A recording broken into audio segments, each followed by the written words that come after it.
Imagine a world where too much is just the starting line, where every single frame, all 10,000 of them, was hand drawn over the course of 7 years. We live in an era of polished CGI, ridiculous AI usage, and other bullshit. But in 2009, a studio decided to throw efficiency out the window in favor of pure, unadulterated soul. That movie was Redline.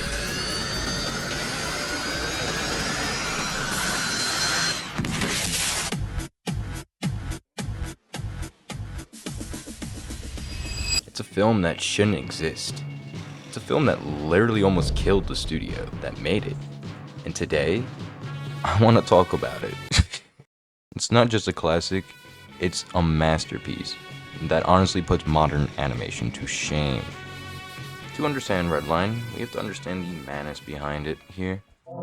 Directed by Takeshi Koike and produced by Studio Madhouse, a recurring theme on this channel it seems. This project was supposed to be a quick turnaround. Instead, it became a 7-year obsession. The cost of perfection. Every line you see on screen was hand-inked. In a period where the industry was pivoting hard to 3D and digital shortcuts, Koike demanded traditional perfection. The myth of the bankruptcy and reality. You've probably heard that Redline bankrupted Madhouse. While it wasn't the only factor, the astronomical budget and the sheer length of production pushed the studio to its absolute limit. It was a financial disaster. However, many, including myself, believed it resulted in a visual miracle. They didn't just make a movie, they made a statement that hand-drawn animation could achieve a level of cool that computers simply couldn't replace or replicate. The first thing that hits you is the style. It's messy, it's high contrast, and it's oozing with personality. I like to describe this as the Koike look. The heavy shadows and jagged lines feel like a Western comic book met like a fever dream of an anime. The sense of speed. Most racing movies use blur. Redline uses distortion. When JP hits nitro, the entire world bends. This is literally like so cool. The characters' faces melt. The screen vibrates. You don't just watch the race. You feel the G-force hitting your own chest. At the center of the chaos is JP. He's a retro guy in a high-tech world, rocking a pompadour and driving a modified Trans Am in a race full of weaponized tanks and alien tech. Then there's Sunchi Cherry. The chemistry isn't built through long-winded dialogue, it's built through the shared obsession with the finish line. The world building is so bizarre. Robo-world, magical girls, biological weapons. But the movie really never stops to explain it to you. You're kind of just like expected to figure it out. You cannot talk about Redline without the soundtrack by James Shimoji.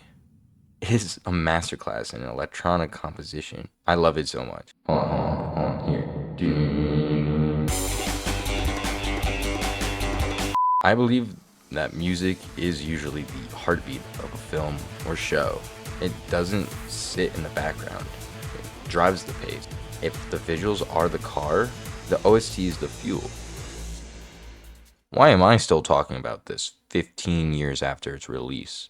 Because I believe that Redline represents this lost art, especially nowadays with excessive AI usage. In the modern landscape, we see incredible work from studios like MAPPA or Ufotable, but there is a specific tactical grit in Redline that feels human. It's imperfectly perfect. It taught us that style over substance can be art. The plot is simple, but the execution is profound. Creative risk is necessary, even if it flops financially. A project with this much soul will eventually find its audience, which it did. It has influenced countless artists and designers who wanted to break away from the standard anime look. On a personal level, Redline kind of reminds me how much I love being an artist, how much I love drawing. It reminds me that sometimes you gotta stop, focusing on creating the perfect thing and using all the shortcuts. And you just gotta focus more on being your expressive self. And by being expressive in yourself, you can create something timeless, even if it's just to you. It's a movie that makes me want to create, makes me want to push my own boundaries. It's the ultimate vibe movie, but I guess like vibe would be kind of like an insult to it. So I'd kind of just like, I don't know, what would I use the words for? Okay, oh, I got it. It's a monument to what happens when creators refuse to compromise. Oh, that was good. If you haven't seen Redline, try to watch it on the biggest screen you can find. If you've seen it, watch it again. Do it. Puss. Honestly, I don't think we'll ever see another film like this, especially in this day and age. So I want to make sure that hype really never dies so people can continue to create with their own passion and soul. Thank you for watching. I've created other videos like this, like the Joy of Creation and my 9 to 5 video, where I really just don't like friction and all that BS. So if you feel interested, go check them out. And feel free to like and subscribe, as it really helps me continue to make these videos for you guys. Woo! Okay, see you next time.